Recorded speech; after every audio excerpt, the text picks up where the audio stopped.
everyone, I'm Rebecca and welcome back to my sewing room. This week, now that Halloween is over, I am back to my other big fall sewing project, which is my 1830s pumpkin dress. So I have already done one video on this, but it's been about a month since that video came out because it did come out before I did my entire Sleepy Hollow project. So if you have not seen that first video, I will link that right up here and also down below in the description. But that video is all about the making of the bodice itself, mocking it up and making the actual bodice, which you can see here on the dress form.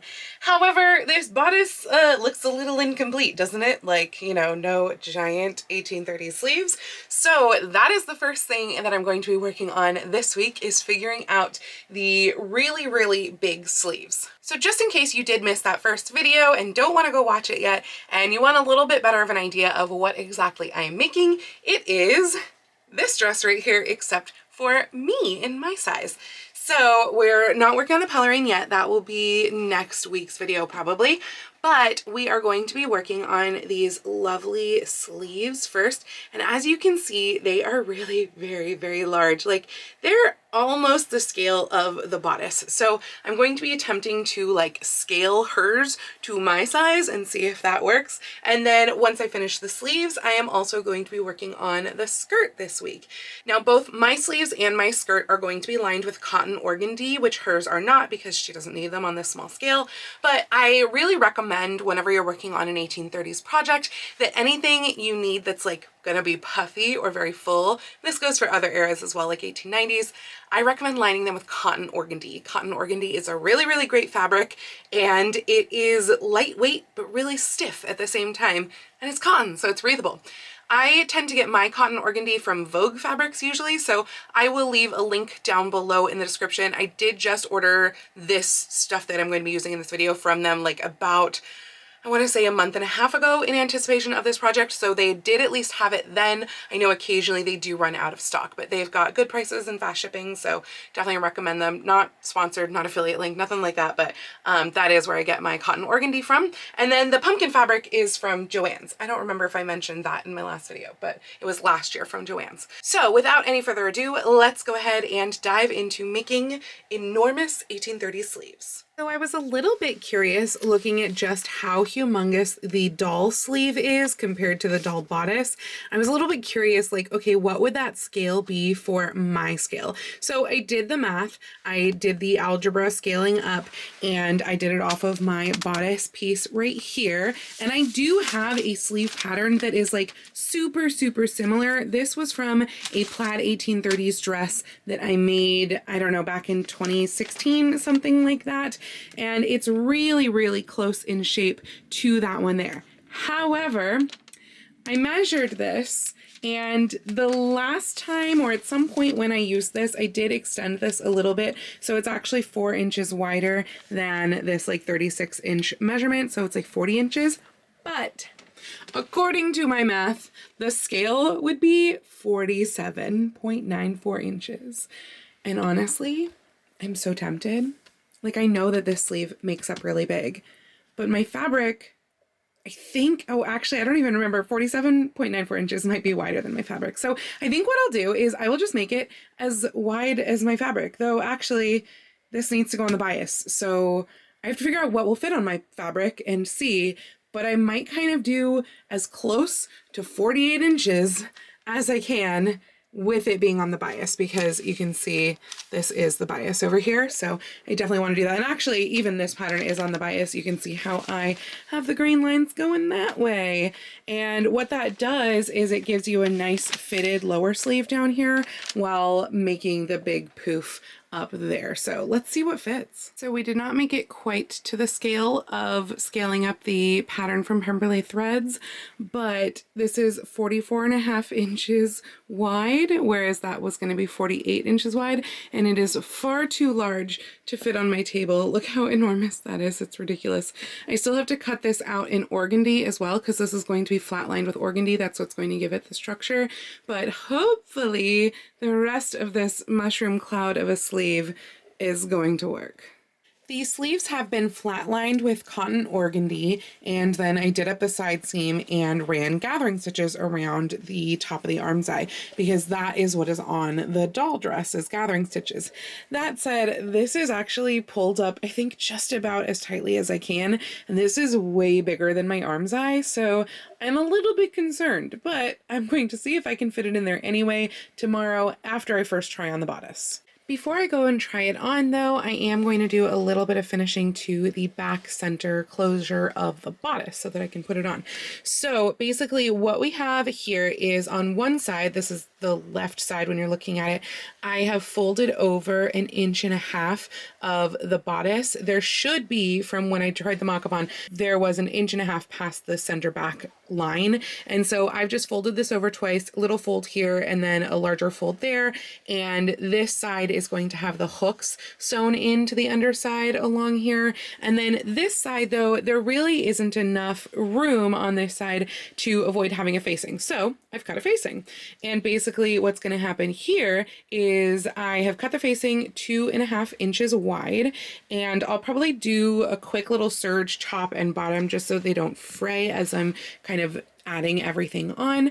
But then what happens here is that these are going to get done right sides together, and then this will wind up folding back around the outside, so we'll lose 1/2 inch of the seam allowance, and this gets tucked in here, folded under, and then this side will have the bars sewn on the exterior. But that gives me a 1 inch overlap, and it back here gives me 1/2 inch past where the center back will meet, because it'll be like about there, and that just gives me a little bit more structure for those bars to be sewn onto and for a nice clean finish in the back. I have the facing partially stitched on, as in I didn't sew it down over here, and actually right up here at the top I will wind up undoing just the little top bit because I prefer to have my piping on the neckline go like kind of underneath the facing, if that makes sense. Basically have it go on first. However, I haven't actually tried on the bodice first, so I'm about to try on the bodice and see if it's ready for piping, in which case I'll undo it, put the piping on, redo it, finish off the piping, finish off the insides of both of these facing bits.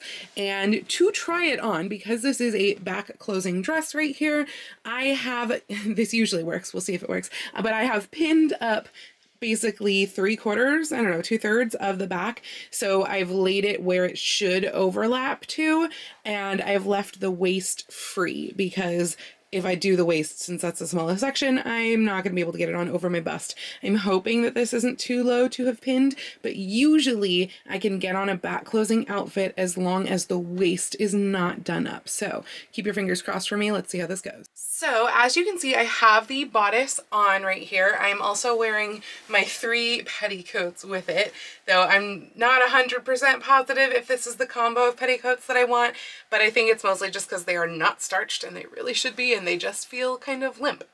Anyway, it is on. I think there are a couple things that need tweaking. I'm still not 100% positive about this neckline, like if it's too high, because I do feel like, I mean, it's so hard because really it's that it should be more boat necked, more like wide necked, but my shoulders are just so freaking narrow that is so hard to accomplish for me, because if it gets too wide, it falls off my shoulders and like shows the straps of my corset and my chemise and like all of that sort of stuff. But it does just feel like, I mean, obviously there's a 1/2 inch in here from like seam allowance that would go away, but it feels like it maybe wants to be more so than that. So I think I do need to do a little tweaking there. And then the other thing that I don't know why this didn't dawn on me during like the mock-up phase, but this dress has a built-in waistband.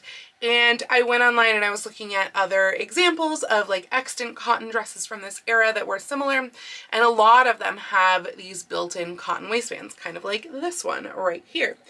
And yet this one, I did not do a built-in cotton waistband on because I haven't done that sort of thing before. I've done belts that kind of look like a waistband, but not a wide waistband on my 1830s stuff. And also we're getting a weird point here, which I don't know why that is. Plus I think we're a little long on the sides. It just feels like, I don't know, maybe once the seam allowance is gone out of there, it would be fine, but it just felt a little bit long. but I don't have a waistband on here. And of course I ran all of my gathers down here. So I feel like it's going to be difficult to incorporate them into that waistband. And it's also making me kind of regret not putting more fullness into the bust, because I feel like if I cover a lot of this with a waistband, we're not really going to see the gathers. So anyway, right now I'm trying to figure out how to incorporate the waistband and how wide I want it to be. I was kind of holding up a ruler in the mirror looking at it. 2 inches seems a little on the narrow side, but 2.5 inches seems a little on the wide side. I think I'm gonna do a little bit of math and see how big hers would be on me, like how wide the doll one would be if it were in, you know, my height, and see what that will be and go from there. Well, my math estimation of somewhere between 2 to 2.5 was actually pretty spot on, because I just scaled up her waistband and it would equate to a 2.4 inch wide waistband on me. So less than 2.5 inches.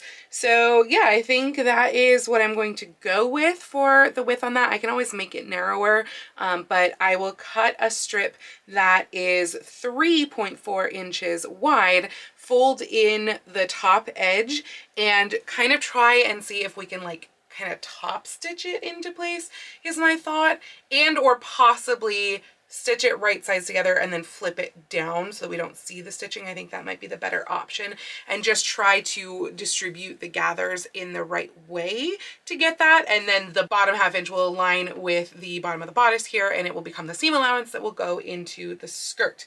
I also have to decide if I want to add piping to any of this as well. I feel like that would take it maybe one step too far. I think I'll look at those extant ones again, but I don't remember seeing them have piping along the waistband. So I think I will probably forego that.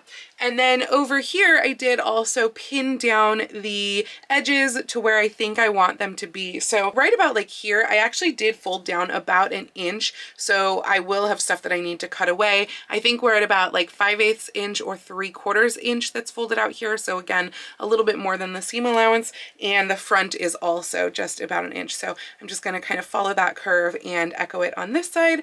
And then I think the back though, I mean, my chemise is already showing a little bit, but I think the back is in a good place. So I do like that. And the fit overall is very good. So I think where we're at now, we can go ahead and try on one of the sleeves just to see kind of what it looks like.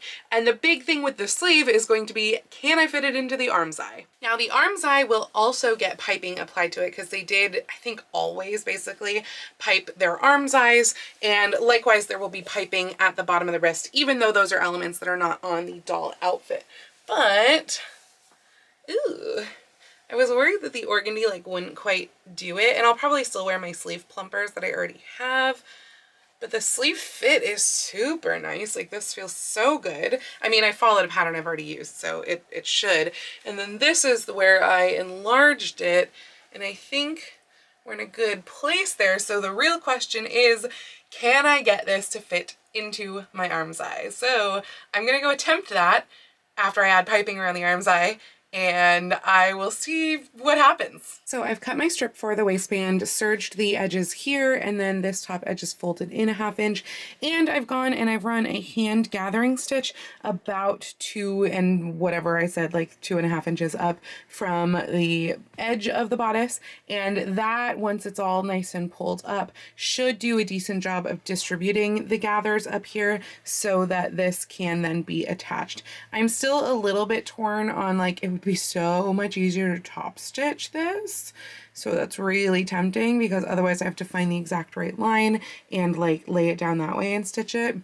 So I'm not sure which one I'm going to choose yet. So what I've done to be able to hopefully get it smooth and have no showing stitch line is that I have that folded edge and I've lined up the bottom edge and I've just kept it really nice and smooth. And then what I've done is I've gone up and I've put little pins in there, and I'm just going to stitch right along where that fold is, removing the pins as I go, and hopefully that will work. So I just put it back on and I looked in the mirror and I literally said, ooh, because I feel like the waistband actually adds so much to this bodice. Like, it just looks really, really nice now. I think the scale is perfect. I think it made the gathering look so much better. It even made the bust look better. Like, what the heck? I don't know how it did all of that. I did also cut the neckline down, and I've just kind of like folded the edge down for now so I could get a better idea of what it looks like, and I think it looks perfect. So let's see if we can get those ginormous sleeves into these much smaller arm size. Wish me luck.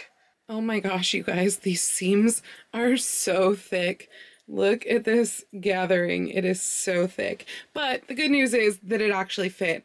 I had not run any gathering stitches kind of here-ish, and so I did actually wind up just kind of shoving some of it in there as gathers, just a tiny, tiny bit, and then the rest of the underarm is just kind of flat fitted there. But yeah, it is really, really densely gathered, but it looks really neat. So let me show you what that looks like on the form. Oh, and by the way, I did also do a lot of hand sewing before I actually stuck the sleeves on because I figured it would be easier. So all of these edges are now hand sewn on. Same with like the piping here, and actually also even on the bottoms of the sleeves, wherever that is, that's all hand sewn now. And I even did some of the hooks. So I still have a lot more to do. I can't actually sew on any of the hooks or sew this down yet until I attach the skirt, but I can sew to basically the top of the waistband. So that's what I did there. And I'm gonna have to put more hooks and then all of the bars on over here before too long. But all of the rest of the hand finishing on the bodice is actually done. So that's nice. And I love the look of the piping. So, so pretty. And this is what it looks like on the dress form. Humongous sleeves, but I love it. I will probably wear the sleeve plumpers under there, but I think that's probably all I will need. The organdy is definitely doing a pretty good job there. And once I've tried it on, I'll also cut off these enormously long gathering threads because there's so much volume in the sleeves that the gathering threads are just like miles long. So now that the bodice is ostensibly finished, other than the closures in the back, it is time to turn attention to the skirt. 1830 skirts are made of straight panels, just like rectangular panels. So basically I do mine using panels that are the width of the fabric. For an 1830 skirt, I would say with this narrower, like regular cotton width, what was this, like 44 inches wide fabric, I would say that I want 3 panels around. You don't want to make them super full because then it kind of gets into the fullness of like the 1850s, and 1830s was just not as full. So I think I'm going to do 3 panels of the cotton, and I am going to flatline each of those panels with cotton organdy to give it more structure. Then you have options of like you could pleat, you could cartridge pleat, you could gather the skirt panels into the waistband.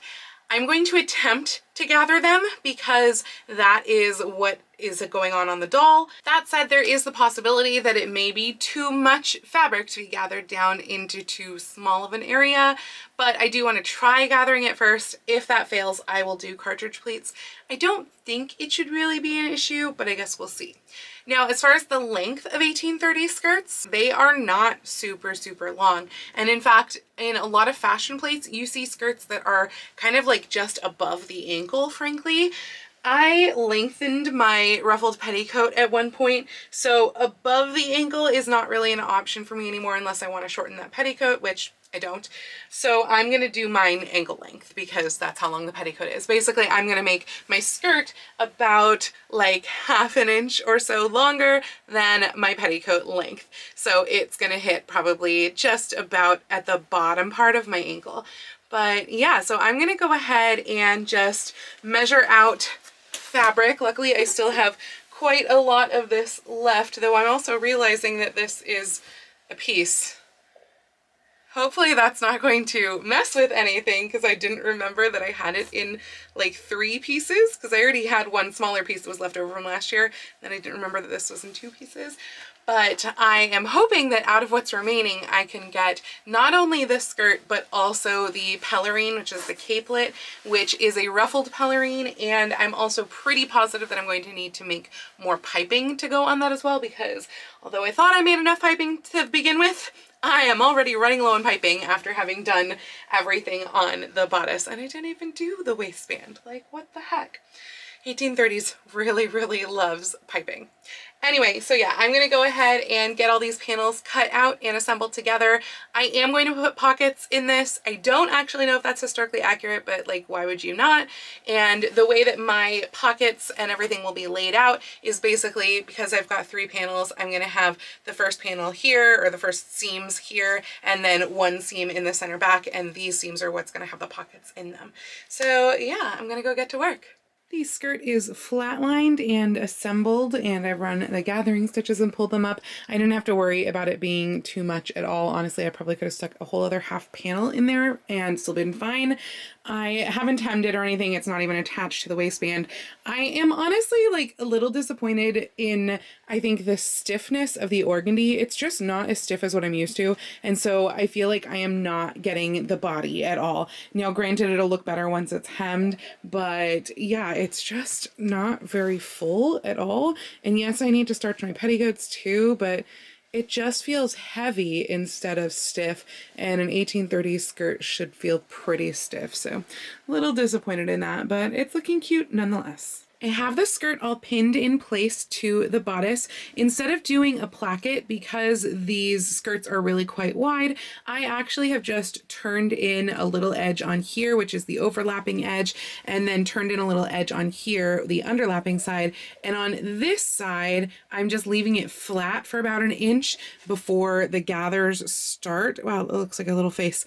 And then it's gathered up over here. So it'll just overlap the skirt itself. It looked like it was going to be fine that way. And then the side seams of the skirt where the pocket are, they are just 2 inches forward from the side seams of the bodice. So not too bad, like not too far forward. So I think that will be really great. So let's sew that all on, and then we'll practically have a dress. We'll just need a hem. As you can see, the skirt is now attached.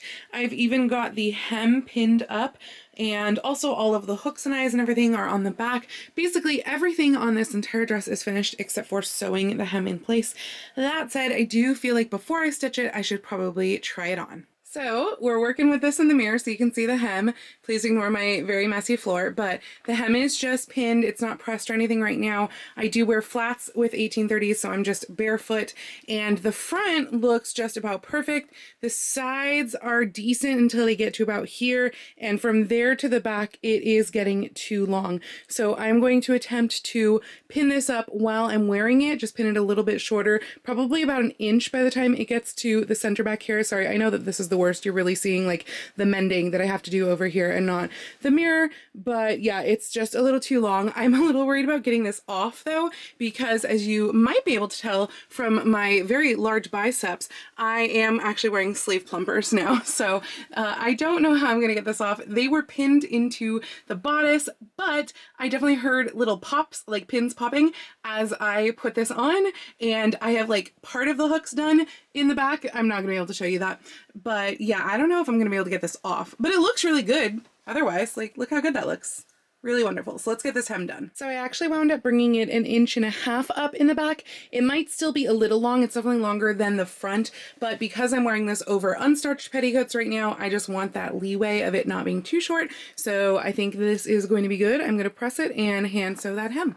And yeah, the sleeve plumpers have definitely fallen. I'm pretty sure there's a tiny safety pin somewhere down here in my sleeve right now because I keep getting a stabby feeling, and I can feel the sleeve plumpers sitting at my elbows instead of up in the shoulders. So generally speaking, when I put these sleeve plumpers on, they actually tie around in the back. That's how they're kept on. So you kind of like put your arms into the bodice and then have someone do the tie up and have someone also close the back of the bodice. But I live by myself, so I don't have that option, and I'm going to really hope that I can get out of this dress. But before I do that, and while I get stabbed by another one of the safety pins definitely right here, I am actually going to finish up this video here. Now that said, this project is obviously not finished. I have mentioned a couple of times previously that there are more elements to this project. So just to kind of go over what is still to come, we have the pelerine capelet right here, the double layer ruffled capelet. And then I think I'm also going to make myself a new chemise set. I have one that's kind of similar, but it doesn't have like a nice lace edging, and it also doesn't have this pointed collar. So I think that I'm going to go ahead and do that. And if I have good fabrics for it, I'm also going to make myself a bonnet. I know that I have the buckrams, the structure that goes into the bonnet, and I know I have the millinery wire. What I don't know that I have is like a nice fabric for the exterior. This was scraps of silk that I had left over from, I think actually my very first 1830s project, which was an archery dress that looks like this. But yeah, I would want something nice that looks kind of like this to do the bonnet, and I don't know if I have it. So we'll see if I get there or not, but the other items are coming next week. So that is going to be it for this video, where I basically assembled almost the entire gown, which is kind of crazy. I got a lot done this week. I guess that's what happens when I am not in a show and I don't have like lessons and stuff to teach every single day. But hopefully you liked this video. If you liked this video, please go ahead and click the thumbs up icon. And if you'd like to see more videos like this from me, please go ahead and click subscribe and the little bell icon to be notified every time I post a new video. I do post videos here on YouTube at least once a week with sewing vlogs like this out on Tuesdays, and also sometimes additional content out on Saturdays, but I post every day over on my Instagram, so please go follow me on Instagram. That's at Lady Rebecca Fashions. And if you'd like to help support all of the work that I do on this channel, I do have a link to my Patreon and my Ko-fi down in the description below, or you can send me a super thanks or join my YouTube channel memberships right here on YouTube. I'd also like to give a special shout out to my Edwardian level patrons, Jean and Janelle. Thank you all so much for joining me today. I hope you all have a wonderful week, and I will see you very soon in my next video. Happy sewing! Now let's see if I can get out of this dress.